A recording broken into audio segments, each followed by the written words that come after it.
مصطفیٰ بھائی، آپ کے نزدیک اس وقت پاکستان کو کیا چاہیے، گورنمنٹ کو کیا کرنا چاہیے، پاکستان تحریک انصاف کو کیا کرنا چاہیے، سیاسی پارٹیز کو کیا کرنا چاہیے؟ جی شکریہ کامران بھائی. سب سے پہلے تو پورا پاکستان اس وقت انتہائی دکھ کے لمحات میں ہے کہ جب تک ہمیں فائنل ڈیٹیلز نہیں پتہ چلتی، اور ہمیں پوری امید ہے کہ ہماری سیکیورٹی فورسز یرغمالیوں کو بھی رہا کرا لیں گی اور دہشت گردوں کا بھی دہشت گردوں کو بھی ان کا بھی صفایا کر دیں گی انشاءاللہ. ہمیں یہ پوری امید ہے. اور ساتھ ہی ساتھ پھر یہ جو آپ نے دیگر اس کے ساتھ جڑے ہوئے سوال پوچھے کہ اس پورے ٹیررزم کے معاملے کو ہینڈل کس طرح کرنا ہے، یہ ہمارے لیے ایک بحیثیت قوم ایک بڑا سوال ہے. آج سے 2 ہفتے پہلے ٹیررزم انڈیکس ان کی ایک رپورٹ آئی، اور اس رپورٹ کے مطابق پاکستان دنیا بھر میں 45% اور دوسرے نمبر پہ. یعنی کہ افریقہ کا ایک ملک ہے کہ جہاں پر اس وقت پچھلے سال سب سے زیادہ دہشت گردی کے حملے ہوئے، اور دوسرے نمبر پر پاکستان میں. اب یہ صورتحال پچھلے 1.5-2 سالوں سے مزید شدت اختیار کرتی جا رہی ہے.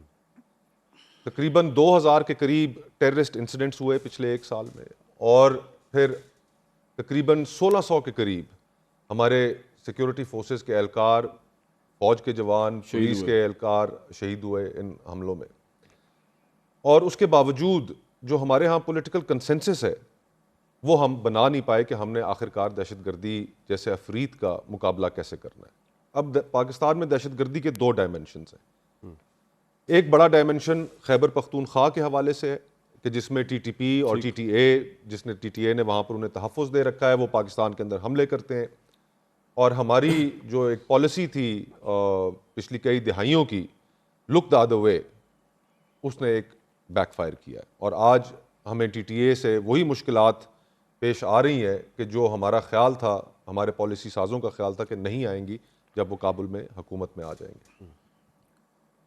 دوسری طرف بلوچستان کا معاملہ ہے، اور بلوچستان میں جو دہشت گردی ہے اس کے تانے بانے ظاہری بات ہے نہ صرف جو قوتیں پاکستان کو ڈی سٹیبلائز کرنا چاہتی ہیں، اس کے تانے بانے ریجنل کچھ ممالک کے ساتھ بھی ملتے ہیں، انٹرنیشنل پالیٹکس بھی اس کے اندر انوالوڈ ہے. لیکن ہمارے لیے بڑا سوال یہ ہے کہ یہ دنیا اور آپ کے جو ریجنل ایڈورسریز ہوتے ہیں وہ ہمیشہ آپ کے خلاف سازشوں میں مصروف عمل رہتے ہیں، لیکن آپ کے اندر بحیثیت قوم کتنی طاقت ہے کہ آپ ان کا کیسے مقابلہ کرتے ہیں. بالکل صحیح. ہمارے ہاں انفارچونیٹلی ایک تو پولیٹیکل کنسنسس رہا نہیں، نمبر 1. نمبر 2، فیصلے جو ہیں وہ پارلیمان کی بجائے کہیں اور ہوتے رہے، جس کی وجہ سے پبلک کی اونرشپ نہیں. اور تیسرا ایلیمنٹ یہ ہے کہ جو سیاستدان، اب اگر آپ بلوچستان کا ہی کانٹیکسٹ لے لیں تو پچھلے اگر آپ 2 ہفتوں کے ایونٹس دیکھیں تو پچھلے 2 ہفتوں میں وہاں کی حکومت کا تمام تر فوکس رہا کہ اختر مینگل صاحب اور ان کی جو جماعت ہے ان کے اوپر تقریباً 1200 لوگوں کے اوپر ایف آئی آر دی گئی.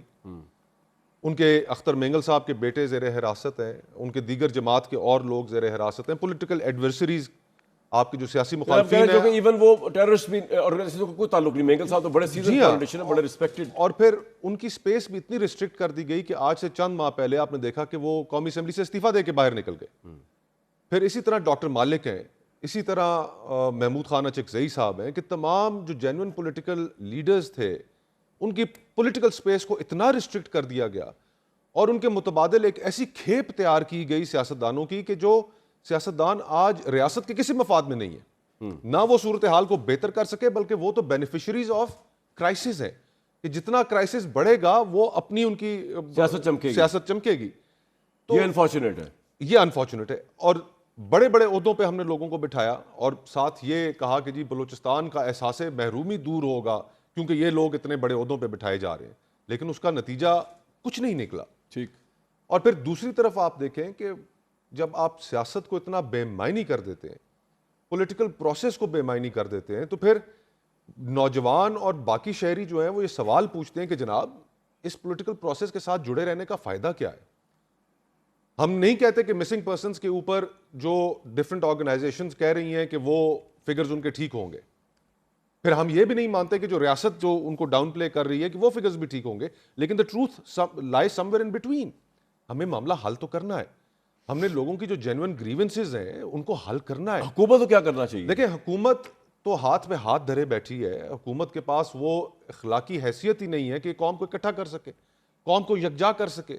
اگر ان کے پاس وہ اخلاقی حیثیت ہوتی، پبلک کا مینڈیٹ ہوتا، تو آج اس کے آج پاکستان تمام پاکستان کو یہ یکجا کر لیتے. آج مصیبت جو اصل پڑی ہوئی ہے کہ جتنے آپ کو پولیٹیکل فیسز نظر آ رہے ہیں ان کی اخلاقی حیثیت نہیں ہے. ساری دنیا کو, پورے پاکستان کے بچے بچے کو پتا ہے کہ جی کہ یہ فارم 47 کے اوپر بٹھائے گئے ہیں. تو ان حالات میں حل بھی وہی سیاستدان نکال سکتے ہیں جن کے پیچھے عوام ہو, جن کے پاس عوام کا مینڈیٹ ہو. تو ہم نے ملک کو اس نہج پر پہنچا دیا ہے کامران بھائی. میں آپ کو فرینکلی کہہ رہا ہوں, بہت سے پروگرامز میں یہ بات کہتا آیا ہوں کہ آج 60% آف پاکستان, 60% پاکستان میں ریاست کی رٹ موجود نہیں ہے. وہاں پر شہری عصر کے بعد, مغرب کے بعد گھروں سے باہر نہیں نکل سکتے.